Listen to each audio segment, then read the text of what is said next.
morning everybody. Today's video is about a photography project that I've managed to put off now for 5 years. And there's a good reason for that, because there is a ton of editing required.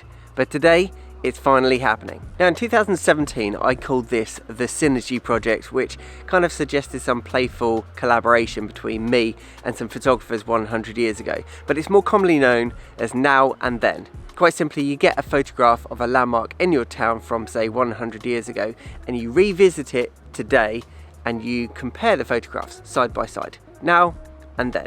But like I said, nobody had done it for Brighton. Let me show you where it all started. Now, some of you may or may not be aware that I'm a fully qualified architect, so of course I work on buildings, and Brighton and Hove has got a beautiful selection of listed buildings and conservation areas. Now 5 years ago I was working on a project in Weston Road in Brighton, a purpose-built 1930s 4-storey building, and we were looking to refurbish it, and the council insisted upon the windows being restored back to how they were in 1930, which is fine if you have a photograph of that building from 1930. So what we had to do is we had to go to the archives to see if there was actually any photographs of this building that existed, and luckily there were. And it's this photograph that inspired me to do this photography project. It got me thinking, what else in Brighton is still exactly the same 100 years later? I was quite lucky the fact that Brighton and Hove, and actually further down the coast, was very well documented. But like today, it's just lots of different photographers taking what they wanted to photograph. There was no coherent collection until one guy called James Gray, a collector, brought all of these photographs together in one collection, which is now known as the James Gray collection. James Gray passes away, he leaves all of his photographs to the Brighton Regency Society, and that is where they are today.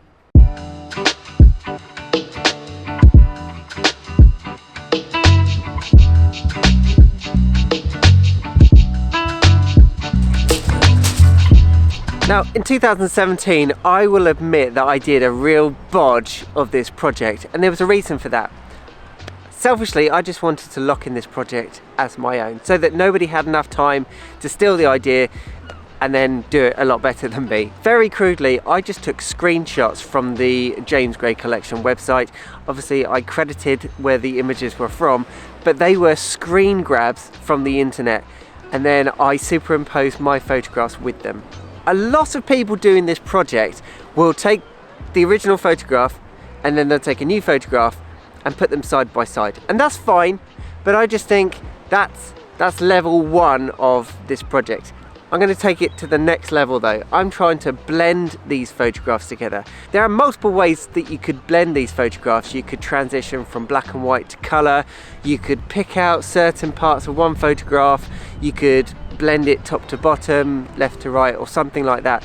And in that original project 5 years ago, I was just exploring different ideas. But I just want to put it out there that that was a harsh, nasty job that I did 5 years ago just to lock it in as mine. Now what I do like about that inspiration image from Weston Road in Brighton with the building that I was working on is how uncluttered everything seemed to be 100 years ago. It's really easy to say that now because there were less things, but you don't have bus stops, you don't have bus shelters, you don't have letterboxes and phone boxes and loads of cables, loads of signs. And that's the one thing I love about architecture. If you look at movies from say 50 years ago or photographs from 100 years ago, most of the time the buildings haven't changed that much. The windows change, sometimes things get painted or you get extensions on buildings, but a lot of the time the one consistency is architecture. Now there are of course some technical challenges when you're trying to recreate photographs 100 years later. For example, Brighton's West Pier, which is behind me, loads of the photographs were taken on the bridge of the West Pier. That's not obviously going to be possible anymore. Sure, I could fly a drone there, but you're not going to get the same perspective from a drone as you were from a camera back in the olden days. So unfortunately, I'm not going to be able to recreate any of the photographs taken on the West Pier.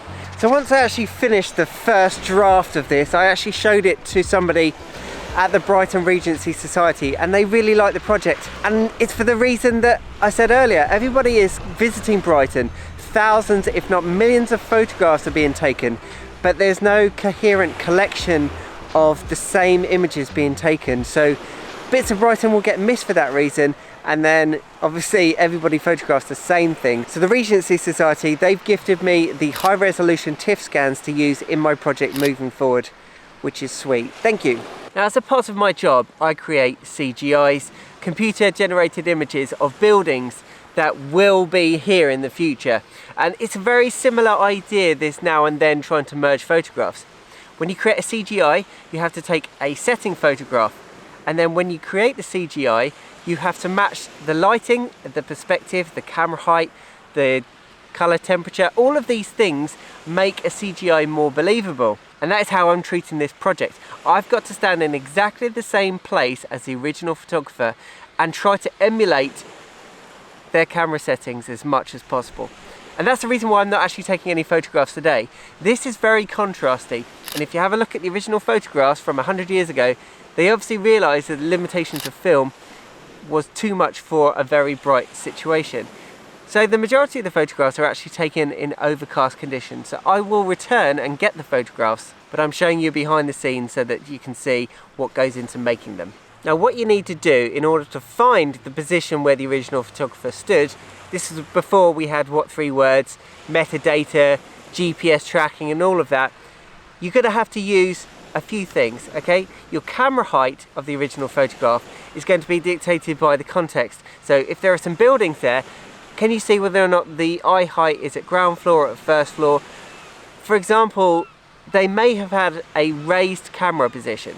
In terms of the cameras and lenses, okay, we might use crop sensor cameras today in full frame.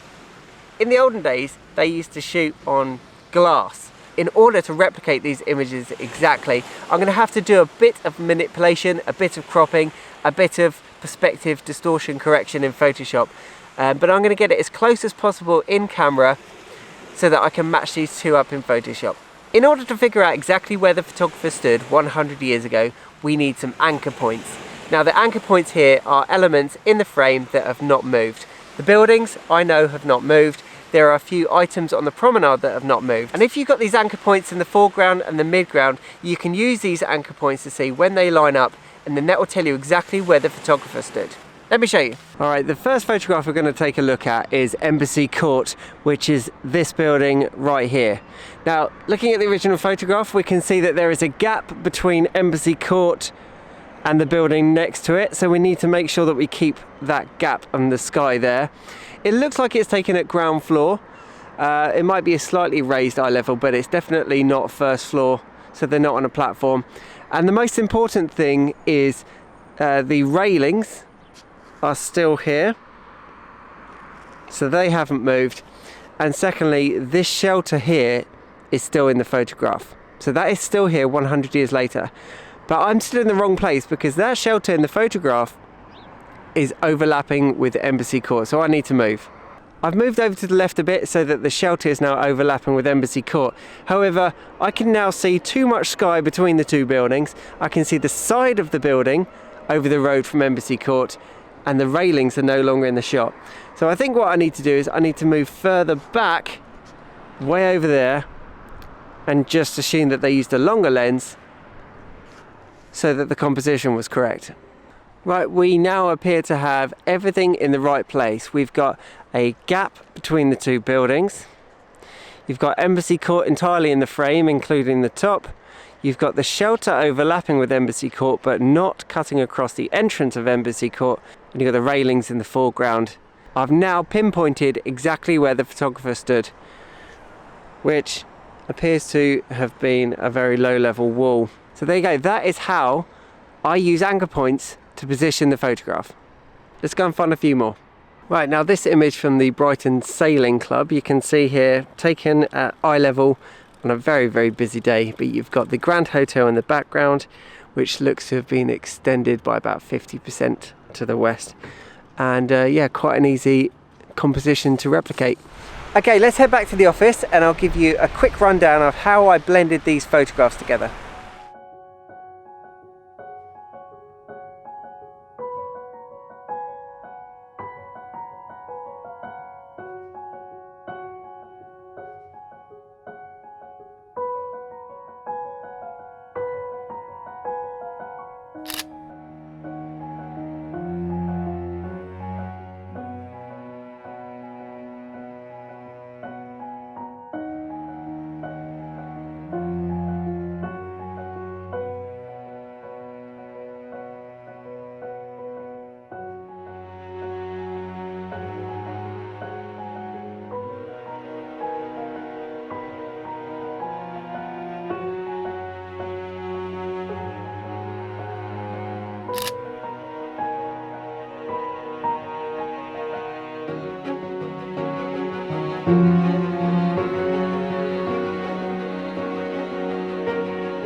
Thank you for watching. If you would like to see any of these 15 images in closer detail, these will be on my website, which I'll leave a link to in the description. If this project attracts a lot of attention, then maybe I'll be inspired to create some more.